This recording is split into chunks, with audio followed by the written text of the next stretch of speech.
2 months ago, I made a video about what I want to see in Breath of the Wild 2. In those 2 months, I've had some other ideas.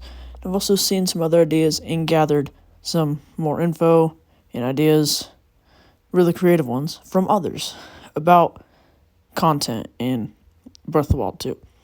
So, in this video, I'm going to be talking about and elaborating on a few of those ideas. So, hope you enjoy this video. Let's get into it. I personally had a great time collecting all the towers, shrines, and Clorox in Breath of the Wild. Although it was very enjoyable, they definitely need a shake-up in Breath of the Wild 2 due to their sheer numbers back in Breath of the Wild. I brought up having mini dungeons scattered around in Breath of the Wild 2, and while that would be a good way to spice things up, I also want to bring up other ideas, because after all, I don't know any more about Breath of the Wild 2 than you do. I'm just throwing my ideas out there. This is all up in the air, and if you disagree with any of my ideas, feel free to drop some of yours in the comments, and I will guarantee that I'll see it and respond. Anyways, I think that along with many dungeons, there needs to be more varied ways to unlock the map rather than the pretty repetitive method of climbing a Sheikah tower, putting the Sheikah slate in the terminal in Breath of the Wild. Maybe there could be 3 separate maps, one for underground, one for the surface, one for the sky. At the very least, the method of getting those 3 needs to be separate. Maybe for the underground, there are like malice-infected areas that you need to clear by beating a boss, or maybe finding weak points in the malice, like the eyes in Breath of the Wild. Really anything that's unique and makes sense for the area. The Sky Islands all seem to be similar in design, so it's hard to come up with an idea for getting the map up there, seeing as we haven't seen very much of it at all. However, I do have one idea. Maybe that machine from the trailer has something to do with it. Once again, we can't really say anything about what it'll be like because we haven't even seen a full 2 minutes of the Sky Islands, but there is a lot of potential. I also think that for the ground, you should have, on the surface, you should have area-specific tasks to unlock the map.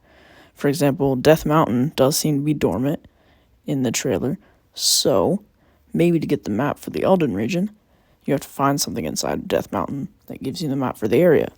Overall, there's a lot of potential for the ways you can get the map. I just hope it's less repetitive as it was in Breath of the Wild. Now for the big one, Clorox. As you most likely know, there's a whopping 900 Clorox in Breath of the Wild, and due to the expansion to the sky and to the underground, there's much more room for Clorox in Breath of the Wild 2. I personally think that 1,000 would be a good amount for providing a good challenge for completionists like me without going completely overboard with 1,500. I think a lot of people will agree with me when I say that along with the expansion of the amount of Clorox, also needs to be more variety in the puzzles. Honestly, I really am not good at coming up with those type of ideas, so I'll leave that to Nintendo. But I might be a little biased on the amount of Clorox because I'm definitely a completionist type. But I do genuinely think that more Clorox would be good for Breath of the Wild 2, just to spice up the world, because even with how massive Breath of the Wild is, there's even more space in Breath of the Wild 2, and there needs to be something there to spice up the world. Now, we're going to take a pretty big turn, and we're going to talk about stables. In Breath of the Wild, the construction of stables didn't make much sense. For example, the stable at the edge of Death Mountain is made out of the same material, looks the exact same as this one in Hebra. So it doesn't really make much sense.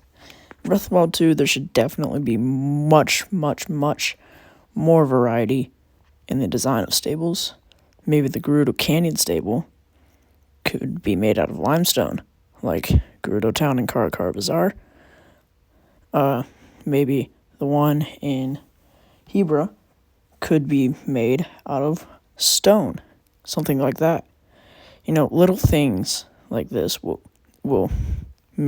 what's gonna make Breath of the Wild 2 a really good game. Maybe even elevate it past Breath of the Wild. And Obviously, that's a big leap to make, but I think that little details like that will definitely help it. Now, let's talk about other characters being playable, such as Zelda. Zelda played a relatively minuscule role in terms of gameplay in Breath of the Wild, and I think that in Breath of the Wild 2, adding a playable Zelda would definitely help spice up gameplay a lot more.